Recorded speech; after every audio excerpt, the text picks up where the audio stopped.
Welcome everybody to our third installment of the Maryville University Cyber Speaker Series. If you haven't, please sign it back so we know you're here. We're not going to spam you, I promise. Actually, I can't promise that I won't, but we shouldn't. Pizza's in back, help yourself. We have a very special speaker today, Erica Wilson, who is an alumni of Maryville, and I will let her tell you guys more about her qualifications and specialties. Again, thank you for being here. And before we get started, I'd like to introduce Sean Kilfoy, our lab manager. And he's got a couple things going on in the CFC here, and then we'll get rolling. Thanks, Scott. This is for Erica. Here you go. Thank you. Thank you so much for coming by.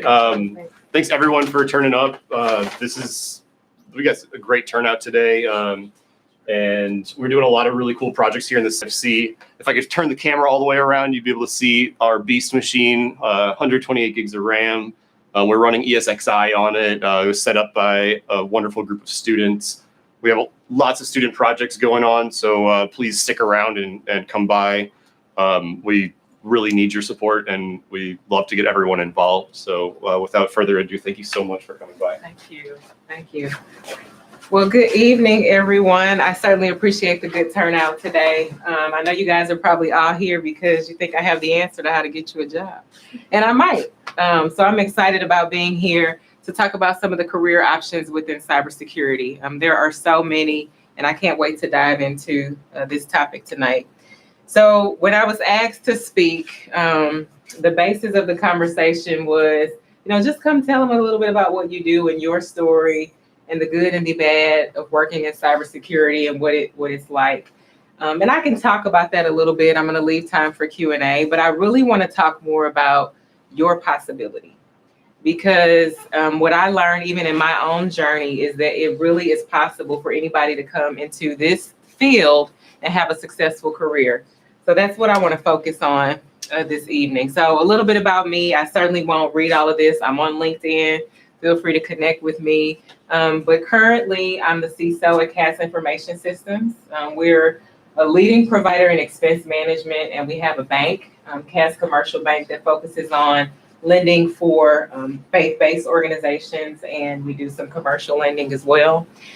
So, being a CISO of an organization like that comes with a lot of responsibility. But I'm excited about being there. I've been there for about 18 months, and it's been a really, really good journey for me. Other than that, the only things that I'll highlight here is that, yes, I'm an alum of Maryville. I got my MBA from here about 18 years ago, which makes me feel a little old, even though I don't feel old typically. But I did attend Maryville for my MBA, and I'm so impressed at all they've done around their cybersecurity program. Everything they're doing to promote cybersecurity, just in terms of marketing, I think they've done an excellent job. This Cyber Fusion Center here today is a good example of what they've put into it to make it appealing and attractive. The last thing I'll mention is that I am a promoter of STEM education. I do it on the side. I want people to work in IT. Really any STEM career would be great, but there's so many opportunities in technology, and I have a passion for speaking to young kids about entering into a role in technology. So if you ever need a speaker for Girl Scout troops, Boy Scout troops, classrooms, I'm happy to do that. So let's just jump right in. I'm sure many of you have seen or heard about some of these different quotes I've included here. There's a skill shortage in cybersecurity. We can't fix the problem. The one I like the most is the cybersecurity unemployment rate is at 0%. And that's the same rate it's been at for the last 8 years, right? So by show of hands, how many of you have heard some of this? There's so many opportunities. It's a great field to get into. We'll never have enough people to fill the current roles. And that's all true.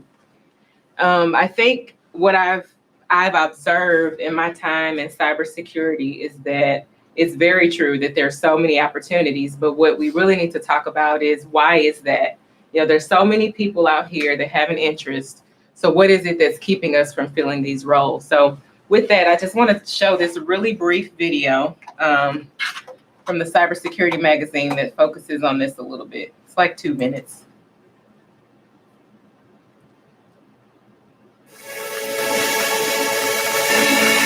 Well, I think it is a startling statistic. We need to do a better job of attracting everyone to it. Right now, our country has a bit of a national security crisis in the sense that we don't have enough people in cybersecurity.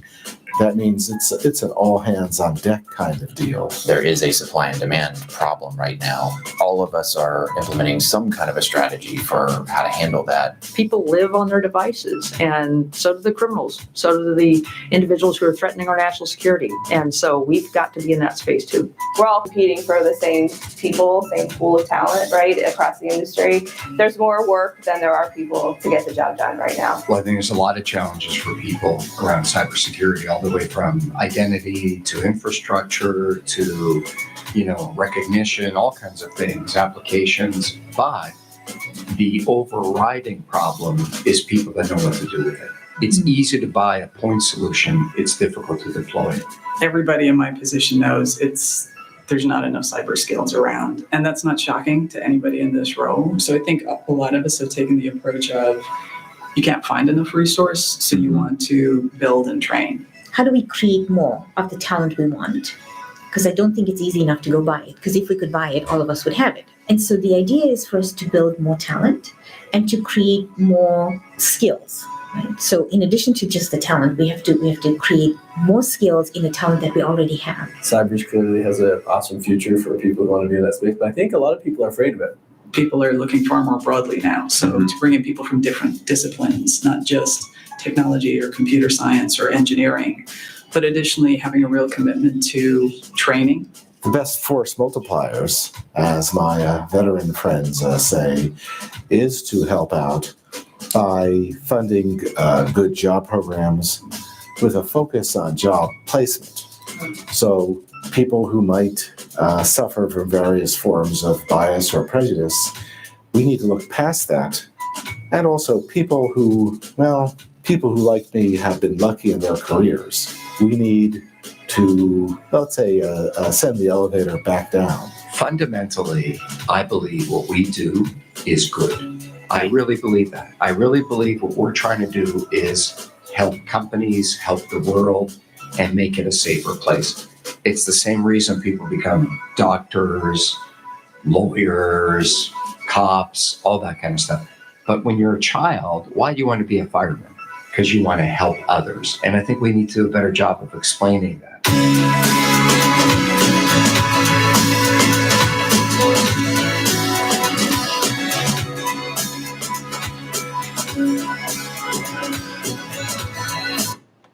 All right.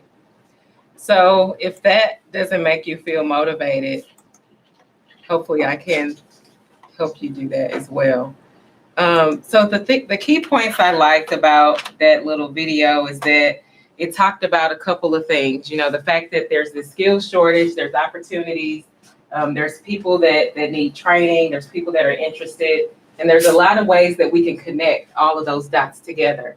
And so I want to talk to you a little bit tonight about what it would take and what it entails. So in this field, there's a lot of success factors, and people come from different journeys. How many of you are in the cybersecurity program here at Maryville? Okay, good. A large portion of the room. So you are following kind of that traditional path around getting the education and the training, and that's great because that's a good foundation. A big part of what I've seen as well, and we run into this all the time, a lot of companies want people to have experience already. Right. So here at Maryville, you guys are kind of getting experience with the Cyber Fusion Center, supporting nonprofit organizations here in St. Louis, and that's great experience. But then you have other folks that having a career already. They have some experience, but it would be more of a transition for them to move into cybersecurity. And I want to touch on that a little bit. I also want to talk about some of the skills that are critical to be successful in this field. Because when people hear about, it's an opportunity, what does it really take? Having the education, the certifications, the experience, those are all pieces of the puzzle. But I want to focus on the skills and even some of the non-traditional ways to get into the field. Feel free to stop me if you have questions along the way, but I'm certainly going to provide an opportunity for questions at the end. So, skills and characteristics. It's really not rocket science. And I say that because a lot of what we do in technology and cybersecurity is all about how you relate to and work with people. And so some of the skills that I know makes successful people working in cybersecurity are listed here. Having a high degree of adaptability. So things change all the time. Technology, new things come out. You got to know how to secure them. You got to know how it impacts your organization, how it impacts the users that show up every day. That's a really big part of cybersecurity and being able to adapt. You know, the same skills that probably you see in most job descriptions for a lot of roles are listed here. The ability to communicate. You know, do you know how to write effectively? Can you get up and speak, or even in a room explain your stance or your idea about something? Being creative, believe it or not, because in cybersecurity, a lot of times we're fixing problems. So you got to be able to think outside of the box on how to address risk, how to approach the threats that are out there. The problem solving also comes along with that. Being able to listen and take in information is a big part of that too. The one that I have here, I think is the most important, is the passion for learning. So cybersecurity is not a stagnant field. You don't get a degree or a certification and then you're done. You're always finding ways to improve your skills, whether it's just studying for a certification or if you decide to sit for it. I'll talk about that a little bit later, but a lot of what I see people do, the self-learning and the ability of what they can do outside of work typically allows them to be successful in their job or within their career. Having persistence. So when you think about, they mentioned like firefighters and police officers, and it's all about helping people and keeping people safe. Cybersecurity is the same way. We're keeping our organization safe, from the bad actors or the things that are happening in other countries, targeting our country. And so you got to really be persistent in knowing what the end goal is and how you want to keep things from happening that impacts or disrupts your organization. The last three here, I'll just mention briefly, being able to collaborate and work with others. This is certainly a field that requires you to be able to talk to other people, communicate with other people. Even if you think about some of the fields the roles that we'll explore, you don't just sit at a computer and never talk to anyone. This is not that type of field. Even when you find things, you need to be able to go convey what you found if it's something that's a problem. And so that's really important to be able to investigate, collaborate, and then sometimes even managing a project. Go ahead. To your point about being able to communicate what you find or what the issue might be, tips, tricks, and or how do you make technical speak become normal speak? Is there a skill set or something you advise? Absolutely. That's a great question. The question for the folks that are live was around how do you make technical speak, layman terms speak, if you have to explain a problem in a way that someone can understand. And my tips for that is to think about, your mom or your grandmother, or it's literally your child that's mine is 6. If you had to break down something in the most normal terms and not have all the technical acronyms, you need to think about that type of audience when you're explaining things. Because what we've learned working in technology, and I know you probably can attest to this, Scott, when you have something that you're trying to convey, they're not going to get it if they feel overwhelmed by what you're telling them and their words that they've never heard before. When you talk about a firewall or intrusion detection and they don't even know what those things are, you're not going to get your point across. You got to really be able to break down what it is you're doing, what the goal is, and how you want to make sure that, they take it in to get to the action that you want. Does that answer your question? Yep, perfect. All right.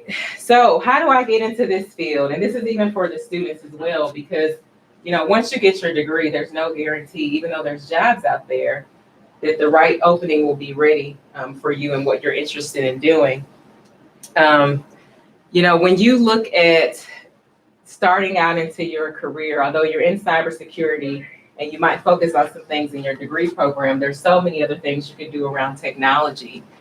For those that are looking to transition, There's some things here that I'll mention as well. So if you think about the traditional ways you get into cybersecurity, there's application development, networking, you can work in a help desk, project manager, pretty much any IT position. There's good potential for you to make it into this field because you've got the technology background.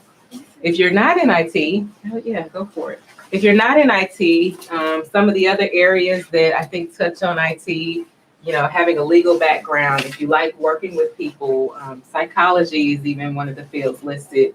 Just about any position, for the most part, you can work in cyber because all of those skills that we talked about just previously translate into things that can help you be successful.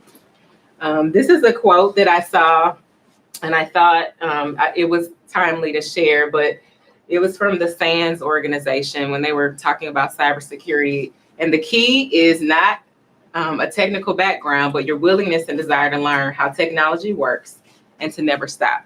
And that's how cybersecurity is. If you get your foot in the door and you start learning things, you can move around, and we'll talk about some of those different career options here. But yeah, any of these career transitions, or if you're a student, you can start one way and make a shift into a different direction. So what are the career opportunities in cyber? Just so you know, like if you Google, there was one link I found, there were over 50 different job titles. It's crazy how many different things, and they're all unique. Some of them might be more around policy process and the way to document things, but it's supporting cybersecurity governance, and others might be more hands-on and technical. So what I always try to encourage people to do is think about what you love doing, and then take a look at the options in cyber and see which of those career job titles that are out there align with what your passions are. If you like to tear things apart, break things apart, build computers, put them back together, maybe forensics or the ethical hacking side of cyber is for you. If you like structure and policy and process, maybe the governance side is for you. If you just like general protecting the organization, understanding about cybersecurity, maybe you just want to be an engineer and be able to do all things cyber. If you like the highs and the lows, so I say when there's an incident and you get excited and you want to figure out what's going on, maybe incident response is for you. So I've listed a few here. I'm happy to share this presentation with you guys, but there are over 50 job titles out there that you could probably secure depending on if you do that alignment with where you are and what you enjoy. Do any of these stand out for anybody? You guys want to explore any of them?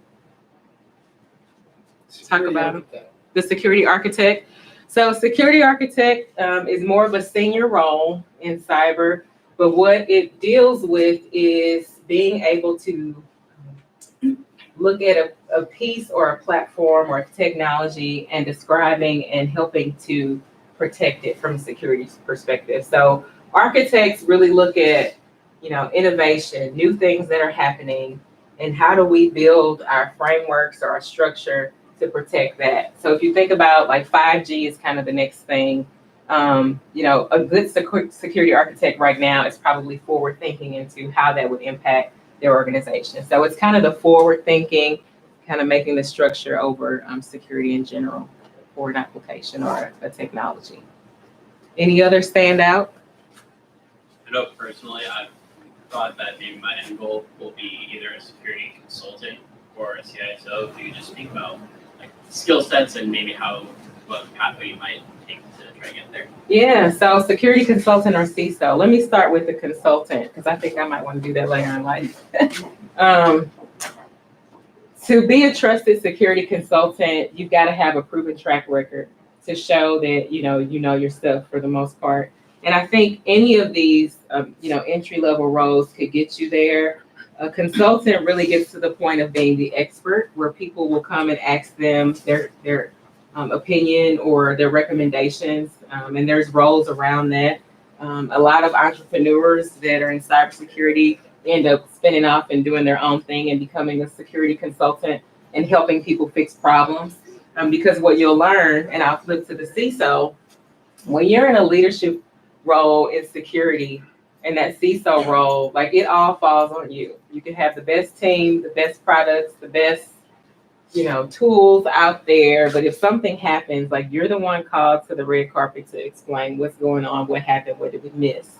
So there's a lot of pressure that comes with that or can come with that. And so I've also seen a lot of CISOs after they've done that for a while and they've lived through all the regulatory challenges and all of the things that come along with being the person in the seat to then go turn and help someone and be a consultant. So those are kind of the two things. But I think they're certainly the one thing I will share with you, a lot of people get into cyber and they have a hard time deciding if they want to be hands-on or if they want to be more management. And at some point, you do have to make a decision because if you decide to stay technical, so me as the CISO, I haven't seen or logged into a firewall interface or done anything probably in 8 or 9 years. And so you feel like, am I losing some of that? You got to just stay up to speed on it. But there is kind of a track to do one or the other. The technical entry level roles will help get you there. But at some point, if you decide to make that change, you'll have to. So we actually have a couple questions. One of the question is, what is the difference between cybersecurity analysts and the vulnerability assessment? Yep, difference between cybersecurity analyst and a vulnerability analyst. So cybersecurity analyst is more general. It's more practical in terms of you get a broad range of things to do in terms of like looking at policies, responding to customer requests, those types of day-to-day things. The vulnerability assessor is very focused in on how do I, either through ethical hacking or conducting web assessments, find vulnerabilities that need to be fixed. So holes within applications or technology, and then going and conveying that they need to be fixed. So vulnerability assessment is a little more specialized, and then the cybersecurity analyst is a little bit more general and broad. Okay. And then one of them asks, what does a security engineer do? Security engineer, what do they do?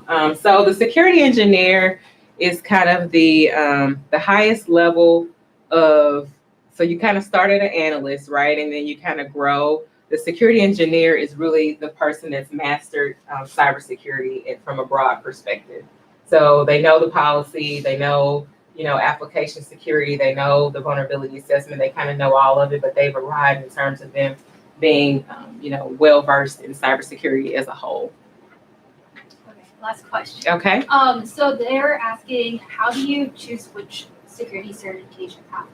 I'm going to cover that later. That's a good question. How do you choose which certification is right for you? And we'll talk about that. Let's see what happened here. Okay. So before we get to that, I wanted to share this. I actually was in a meeting a few weeks back. Cyberseek.org has a couple of resources out there. One is this that I'll talk through that gives you a little bit of information, and you can do this for any state in the United States to see what the cybersecurity footprint looks like. But there's also another tool that they have where you can look at your skills and find, some recommended paths and roles within cybersecurity based on what you do and what you know. So I want to put that plug out there that in your spare time, go to cyberseek.org and dig into that a little bit. But I wanted to focus on our state of Missouri, just to show you guys a little bit. So this was as of earlier this month, a few weeks ago. There are over 7,000 job openings in Missouri for cybersecurity. And right now we've got about 20,000 people that are working in it. So that's still a big number in this state. The other one I wanted to focus on were some of the job titles, and we've covered some of that here. And then the certifications is listed here. So we'll talk about some of these a little later too, but there's at least 6 or 7 listed here of some of the certifications. And what it shows is the certification and how many holders of that certification there are in Missouri, and then how many openings actually require or want that certification. So you can see the gap here.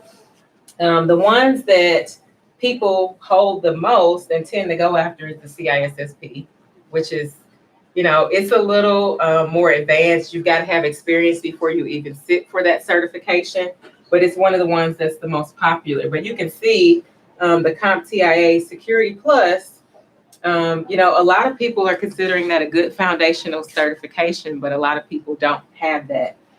So in terms of deciding what's right for you, it really depends on the role. If you know you want to be a pen tester, a vulnerability assessment person, like you need to go for something related to ethical hacking, which is not on here. There's a CEH certification. If you know you want to go into management, there's a CISM certification. So it really depends on the role. But I think the one that stands out as the most, one that's requested and kind of the one to start with is the Security Plus.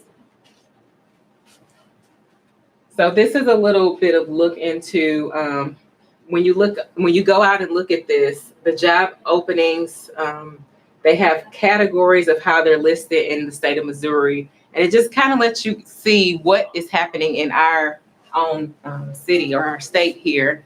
And you can do it for any city, as I mentioned, or any state. Any questions about this? All right, this is my favorite slide. Because a lot of times the question is, where do I start? How do I know? Like, how do I get the training? Or I've got my degree, now what? And there are so many ways to go that I can understand why it can seem overwhelming of like, what do I do next? So I wanted to point out a couple of resources that I think here in St. Louis, as well as just things that are available, can help you day to day, try to navigate this and figure it out. So there's things out there that provide resources that provide free training, which is almost unheard of. You're like, I'm paying all this money for a degree, and then here's some free stuff out there. But Cybrary is a popular website that's out there that has some modules that'll help you understand and explain some of the components that make up the cybersecurity industry. The government, believe it or not, U.S. Department of Homeland Security, they've got a lot of training out there. SANS is not up here, I don't think, but they create a lot of posters that help you navigate and understand certain topics in cybersecurity. And there's so many things. This area here focuses on a lot of the compliance aspects of cybersecurity. So if you've ever heard of PCI, payment card industry, any financial institution probably is familiar with PCI, because PCI lays out cybersecurity requirements that you have to fulfill if you have anything to do with credit card information, taking in information, processing information, taking in credit cards. That's one that's popular. There's a framework called the NIST Cybersecurity Framework. A lot of companies use it as a reference to build their cybersecurity programs. And these are things that are out there that if you're just interested in what types of things are required, you can go and look at some of this material and get a good understanding of when they talk about a security awareness program, what does it entail? What does that mean? What does success look like? When they talk about what you should be doing from a vulnerability management process, what does that entail? How often should you be scanning for new vulnerabilities? You can kind of dive into some of these. There's a maturity model, the cybersecurity maturity model.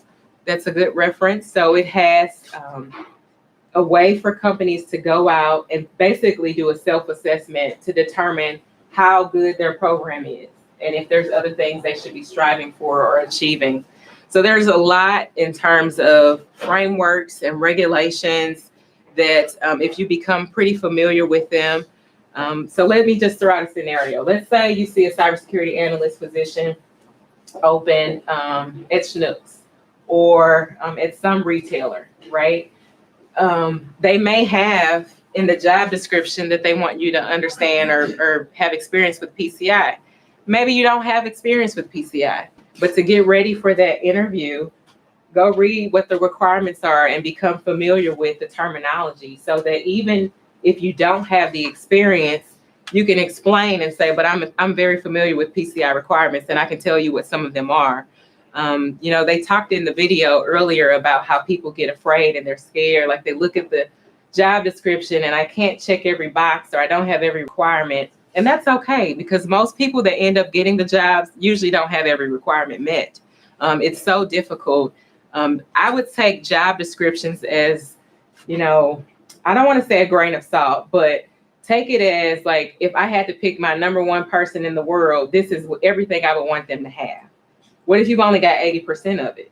That doesn't exclude you from the role, right? You just got to figure out how do you make sure that you convey that you're capable of learning and you understand some of the basics.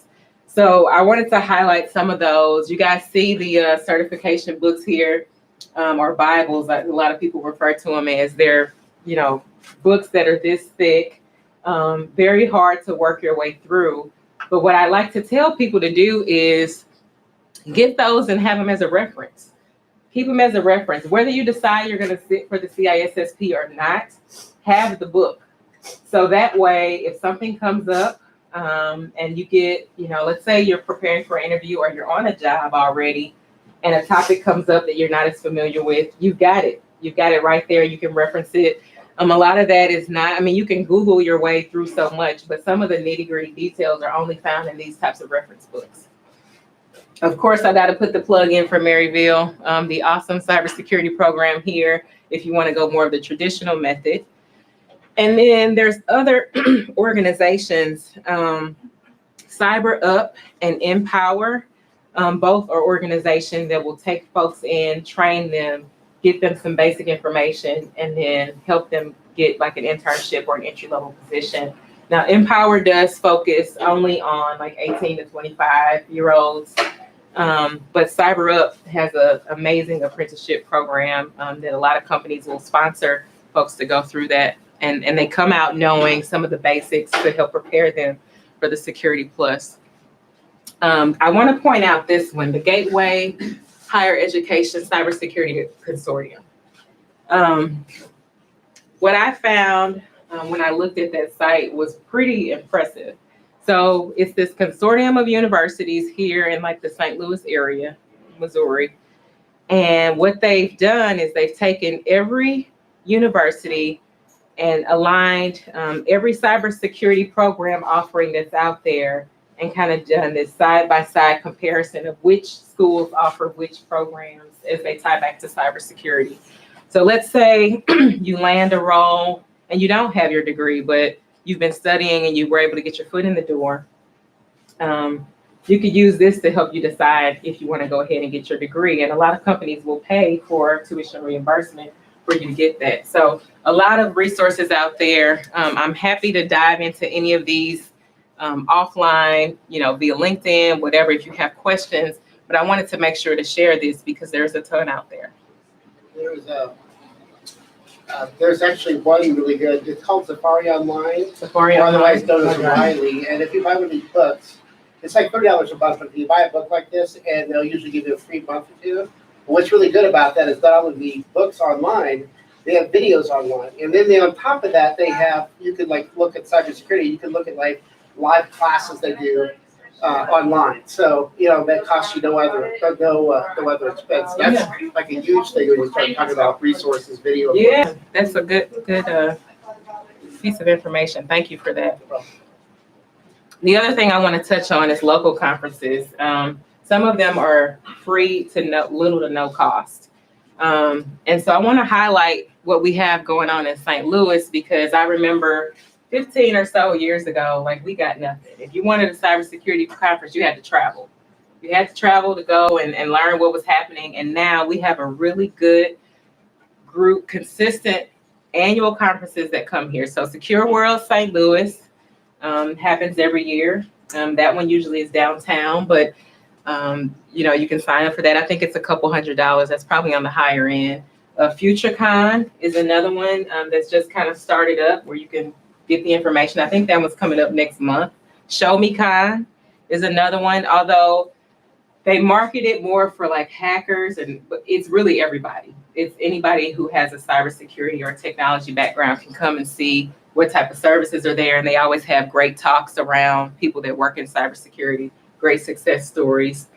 InfraGard is an organization that publishes like a state of cybersecurity report, but it's you can join it. They do a little bit of a background check because I think it's tied to the government, but that's another one where we have a local presence here. ISACA Same thing. I love their purpose. It says to help business technology professionals and their enterprises around the world realize the positive potential of technology. And so we have a local chapter here. And what they do, even if you're not a part of the chapter, they put on these roundtable discussions. And so you can go, they're usually doing the breakfast hour, like 7 to 8:30. They try to get it so people can still get to work by 9, but they have different speakers come in and talk about cybersecurity, things that are going on within their organization around cybersecurity. And then there's a cybersecurity roundtable at a university that I won't name, but there's other universities that do have things such like we're here tonight, like with the speaker series, and oftentimes they're free events. So just kind of Google and see, you know, what the other universities are doing as well, but always come and support Maryville's speaker series. Because I think there's like 10 or 11 more speakers already scheduled for this year. And so what I wanted to just show you is that there's options for you to connect with people. Because I know it can be, you know, a challenge or overwhelm, like where do I start? What do I do? These are all opportunities for you to go see other people that are working in this field, hear their success stories, how they got into the field, tell them you're looking for a job, right? Like all of those types of things. When you talk about networking, sometimes it's just showing up. It's not even that you have to do so much work, but you show up, you know, you have a conversation or you sit in on the event and you get some information and then you're able to take it a step further. Any questions? I was going to say, one I didn't see up there, which I went to, I really liked it, was the B-sides. B-sides? Yeah. In Vegas? They have it here Oh, they in have St. Louis one now. Did they stop it though? I don't know. No, they actually, they had one last year, and then I'm not sure where this year's going to be, but they that's did a good one. They're it's planned out. Good. No, that's good. So really B-sides, if you guys have ever heard of DEF CON, that's like the largest security conference like ever, and all kinds of, like when you think of the traditional cybersecurity person and what they would look like, is not me. But that's a huge conference that happens in Vegas every year. And then B-sides is kind of the extension of that. And so what we've seen is some of the states or the cities have developed their own B-sides summits or groups that come together. So, but that's a good one to mention. There's also another one that we do here that's more of a St. Louis thing. It's RBC, Regional Business Council. The Regional Business Council. I did that. I got my first cybersecurity internship co-op with that one. You get a mentor, and mentor will lead you to job opportunities within the company they work for, and other ones that they hear about. You meet with them maybe a few times a month. Okay, so the Regional Business Council here in St. Louis has a similar opportunity for mentorship and internship program. Good. All right, so before I kind of start bringing this to a close and we can have more conversation, for those of you that, and this is not a by show of hands, but it's kind of more to put an idea in your mind. If you work for a company that supports continuous development, you know, continuing education, I hope you see that this is an opportunity for you, because what I've seen a lot of times, you know, you'll tell someone, you know, let's say you work in one area of IT, tell someone in cyber, hey, I'm interested in cyber. Maybe you go and you do some shadowing job type of activities where you learn what they do day to day, and you've got that interest. And now you've got credibility with that team because you're building the interest, and they're like, oh, wow, they want to come into my world. I've seen success stories around that. I've seen success stories around, my degree is in business, but now I want to go into cybersecurity. And so a lot of it is about relationships and who you know. I'm sure you guys have heard that. But if you're not working in a career right now or in an organization and you're a student, I would challenge you to make sure when you get that first position or even your internship, that you look for a company that believes in professional development and continuous improvement, and they'll invest in you. Maybe pay for those certifications that you want. Perhaps they will do the tuition reimbursement. So if you decide you want to sit for a certification that might be eligible, or a degree that may be eligible for those types of resources to get funding. Another question? Yeah. How would you recommend that students improve their soft skills? That's a good segue. And I didn't pay you to do that. So yeah, soft skills and how do you improve those? There's a lot of ways you can do that. First of all, you have to be comfortable and understanding what you know is what you know and be confident in that. A lot of soft skills, when you think about presenting or talking or communicating, it comes down to confidence. And yes, you can be nervous, and that's very normal. But if you know and you're well versed in what you're talking about, it'll be fine. But you have to practice. And so the best practice comes from going out and being present. So a lot of those conferences I've mentioned, a lot of the summits and the seminars and coming here, even if you just leave here tonight and meet one new person, you've made an introduction. Hey, I'm Erica. I work here. This is what I do day to day. Like, that's how you start. You just got to be open to engaging in conversations. So what I've got here is this personal growth strategy. And this is not my own. It's actually a model that's out there. And I've used it in a few talks that I've done, but it's called the personal growth strategy. And it's a 7-20-10 model. And so you've probably heard of it before informally. A lot of what you need to be successful and grow is based on your experience, right? Like, you do need experience. You know, if you worked, as a bagger and then now you want to be a cybersecurity professional, it's gonna be like, okay, well, tell me more about what, how those skills apply. So you got to have a good resume. Make sure it's been proofread. Make sure, someone in the industry, if you have someone has read it, maybe one of your instructors, your spouse, your significant other, like someone else to look at it, and maybe they'll see certain things they can recommend for you. So have a sharp resume, have some of those skills we talked about, be comfortable with speaking to people, look them in the eye when you talk. Those types of things go a long way to having a successful career. There's a lot of people that I've interviewed and I've given a job because of how confident they were able to speak and communicate. And they had the skills, and maybe they weren't the top there, but like, if they can come in and like intelligently speak, that goes a long way. And then I always talk about a brag book. So, when you get into a career, for the students that are here, a lot of the time you'll find that you're rewarded based on your performance. And you're also usually on an annual basis, you go through a review process to show what have you done for the year, how valuable are to us, how big is your raise going to be, is all dependent on that. So keep your own brag book, because not that, they'll miss anything, but it's good for you to keep that track record, and that will help you keep your resume updated. So every time you have an accomplishment, every time you join a new organization, kind of keep a track record, and that'll help you keep your resume updated, a couple times a year so that it's always ready, because you want it to always be ready. Exposure is about 20% of that. So you've got to get out and meet people.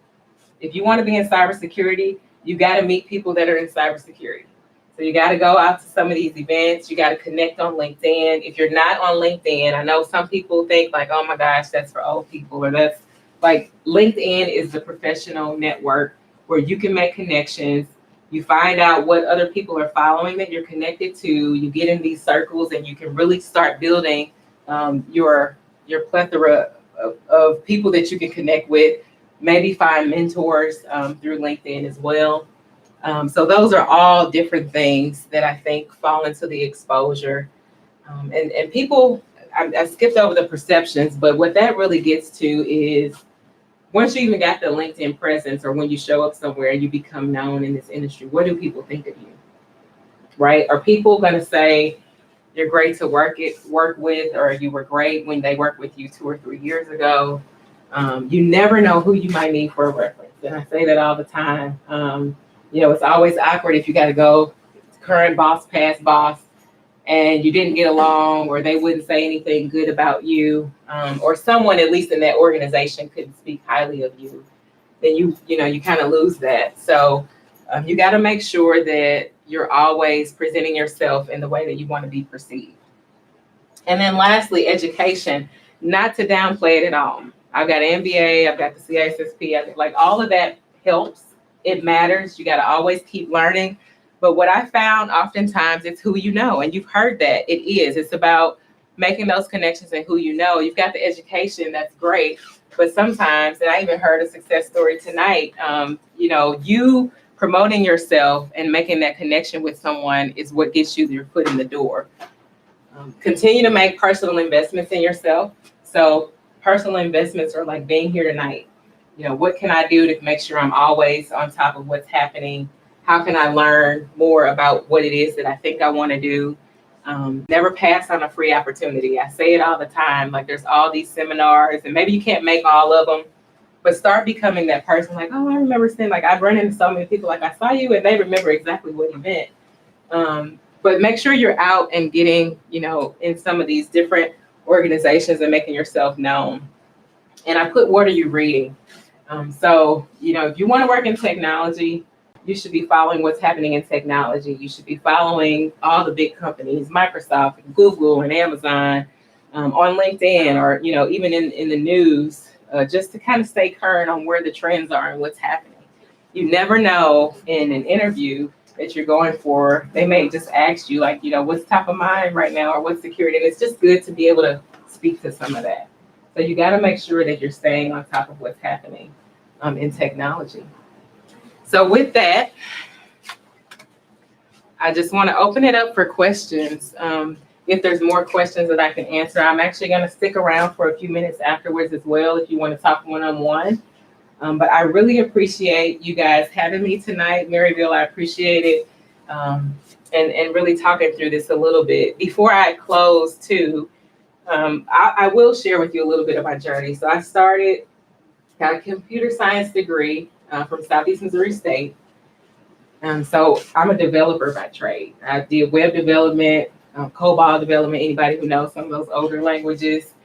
And I got bored with development very quickly. And so early in my career, I had an opportunity to be a part of a training program that gave me exposure to different areas in IT. And one of them was cybersecurity. Before it was called cybersecurity, it was actually called like information protection. And the first thing I thought was like, I think this will be around for a while, so I want job security. But then I also thought like, man, this is pretty cool. I never learned about any of this because it wasn't until maybe 6 years ago before you even saw degree programs in cybersecurity. So I got into cybersecurity and I never left. I've done different things within it, from the risk management side, compliance, the governance side of it. I've done some of the networking, managed application security teams, all of it. And it's just really been a successful career. I have at points thought like, okay, I wake up every day and I don't know what's going to happen. It's kind of like if you think about what a police officer might go through, right? When they wake up, they're going to do a job every day and who knows what can happen. And cyber is kind of that way. Like you could walk in and you plan to do these 5 things and like something happens, some incident happens and you got to work through it and manage it. So some days are more difficult than others, but it certainly is a great career. And I'm glad that you all are here to just hear about some of the potential and your possibility. So with that, I'll close unless there's any questions. Yeah. Okay, so as a woman of color, what are some challenges that you've gone through? And do you have any advice for, women of color? Yeah, great question. Women of color, what kind of challenges, any advice working in this field, in IT in general? I think what I'll tell you is that you have to be comfortable with being a minority. Because the moment that it appears that like, okay, I'm not supposed to be here, then you'll question yourself. Everybody around you will question you like, well, should you be here? But some of the challenges, if I had to just speak more in general terms, I would say is you go through that, it's really a period of making sure you're connected and connecting. So women, we typically like certain things. Our conversation off topic from work is usually different from what men talk about. And so I give this scenario a lot. When I worked at Anheuser-Busch early on, I would watch football, but I wasn't really into football. And so I did really make it a point to start watching football on Sunday so that when I got to the office on Monday, like I can be a part of the conversation and what happened and who won and let me get in the pool. Like, so you have to find different ways to connect with people so that you don't feel like you're secluded. Otherwise you will feel defeated, I think. And it might not even be sports. It could be any way to connect, whether it's things that you like to do outside of work. Maybe you golf, or maybe you go bicycling, or whatever those things may be. A lot of it comes down to your ability to connect with people. And then I think if you get to that point, the challenges won't seem like real challenges. You're just working through something with the person that you work with. Good question. What's your favorite and least favorite part of what you do now? Favorite and least favorite part of what I do. Favorite part is the paycheck I get. I'm just gonna be very honest. This is a very strong field that if you do well, I mean, the compensation speaks for itself. The demand is there, so people will pay for top talent to come in and help them.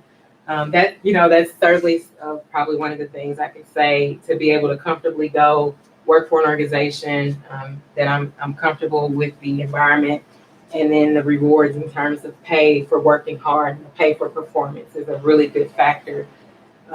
Secondly, I would just say to that, that I really think that this field has so many opportunities. Like you get in it and you just don't want to get out of it. It's just so many different ways that you can go, so many paths.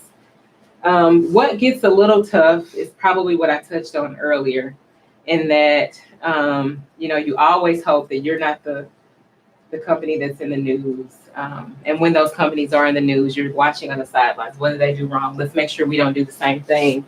It can be a lot of pressure to make sure that you crossed every I, dotted every T, make sure that someone doesn't do something that they shouldn't have done, even though you told them not to do it through training. Sometimes it gets tough because you're just hoping that everything works the way that you know that it should. And that's really the only thing that makes it hard, because you really don't know what the next day holds. So it's not predictable at all. How do they, I assume you report up to a CIO, how do they go about with your budget? I mean, like I said, I know the CIO's got a certain kind of budget. How do they prioritize your budget, for example? Kind of gives you an idea about how important the company thinks security is, right? Is that, that's a valid question. How important is security into everything that's going on, everything else that's happening in IT? Sometimes, I've been in roles where I feel like I'm fighting and we need to do this, we need to do this, we need to do this.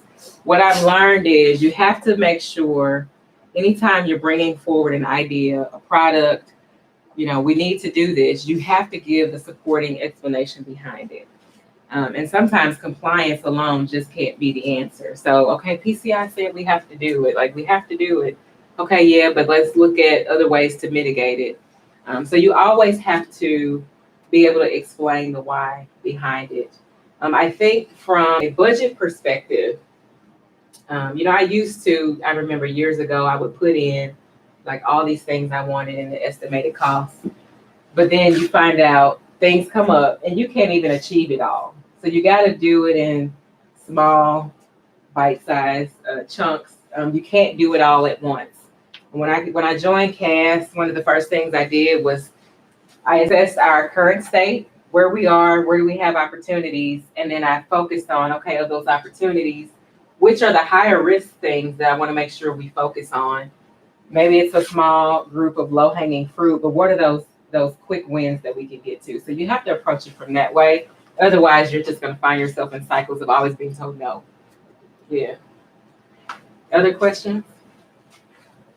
Out of curiosity, what resources were available to you when you were doing your master's? So I got my MBA. So you're just talking about masters in general, or because I didn't get into cybersecurity. Yep. So I got my MBA in Maryville, and it looked nothing like this. I'm like, wow, like these classrooms had like that old tile that you remember from elementary school. It's amazing what they've done here. But But resources, I think even at a graduate level, undergraduate level, make sure you got good relationships with your instructors. I think there's a Women in Cybersecurity group here, be connected with that. And then even with the other universities here, make sure you're connecting with the students in cyber there, because at the end of the day, we're all in this together if you're going to be in this field. So, make those connections that way too. Any other questions? Yeah. How long would you say it took you to really learn the field of cybersecurity? So how long did it take me to learn the field? Well, I still don't know it all. But I was a developer with no background in cybersecurity, just a little bit of networking. And I would say I came up to speed and felt comfortable within less than 2 years. And I just continue to learn. And then, 5 or 6 years in, I'm like, okay, let me see what this CISSP is about and just continue to invest in myself. But less than 2 years. I mean, and actually, if you go through, there's some boot camps out there, there's some self-study material. Depending on the pace in which you go after it, it could probably be even less than that. How close did you find your education, your formal education, to the hard knocks of the real world? If that makes sense. Yeah. Like, we talk a lot about hypothetical situations, and you get into it. How different are the two? Yeah. So how different is the formal education from what happens day to day in real life? It's always different. The textbook is going to tell you the right way to do it. And sometimes, although that might be a good framework or reference, depending on the situation, it always depends, depending on the company, depending on the budget, depending on so many of these factors, it may go a little different than probably what you learned in school. But what I can tell you about going through a program in technology, which was computer science, the problem solving and the requirement to figure things out certainly still is a part of my day-to-day. Like, we have to solve problems. We come in, I'll just give you an example. We have auditors that come in. We have a bank, so we have auditors that come in and make sure we're protecting customer information. They want to know how we're doing certain things. They may ask questions that we didn't expect. And we have to be able to talk through what we are doing or what we will do to address those. Or, it could potentially impact the compliance footprint for our bank, which wouldn't go over well with our customers. So, yeah, that's a great question. But you need to keep learning. I will say that. So for people graduating this year, or people getting into the field, do you have any advice on how we can establish a value, right? Like, often on websites, when you fill in an application, they say, oh, how much do you expect to pay, or how do you establish something? Yeah, that's a good question. How do you establish kind of that, what's the expectation around pay? Yeah. I recommend doing a little research. So if they have a range and you're fresh out of school, you're not going to get paid top dollar. You're not, right? Like, if let's say the range is 50 to 65,000. Like, if you're just out of school, you're not getting 65. So just know that. But usually, just do some research on what some other roles, similar roles, are paying, what the median is, what the low end is. Maybe you negotiate somewhere between the low and the median, just because again, you're confident in your skills and what you bring to the table. But yeah, just try to remember not to go too high if there is a set range. Yeah. CyberSeek also has salary information on there. So if you're looking at entry-level positions, it'll show you within the state of Missouri, within the city of St. Louis, kind of what that average salary is. So that kind of guides as well. Yeah, thanks for that. No, that's good. Yeah, CyberSeek. I actually, we were at a meeting and we talked about CyberSeek. Can you repeat that so the mics get it? Yeah, so the question was around salary. How do you know where to start negotiating or say what your price is? CyberSeek, the same information that I shared on that website, cyberseek.org, has information around salaries and ranges and how they tie back to some of the roles that we talked about.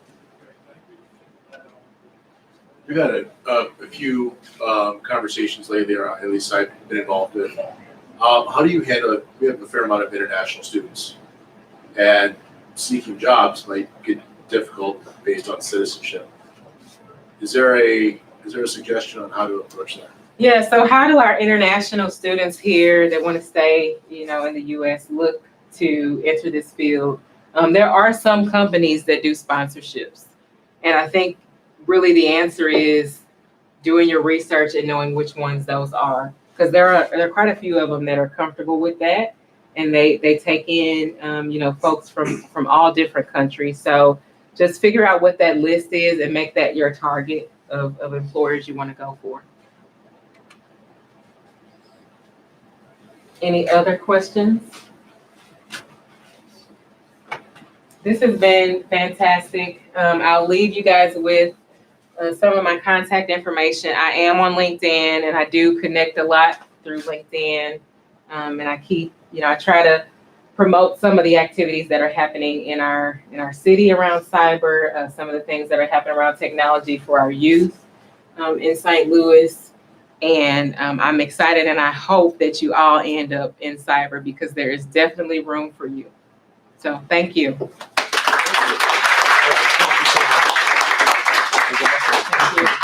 Would you be able to take a picture with you, Washington? Sure.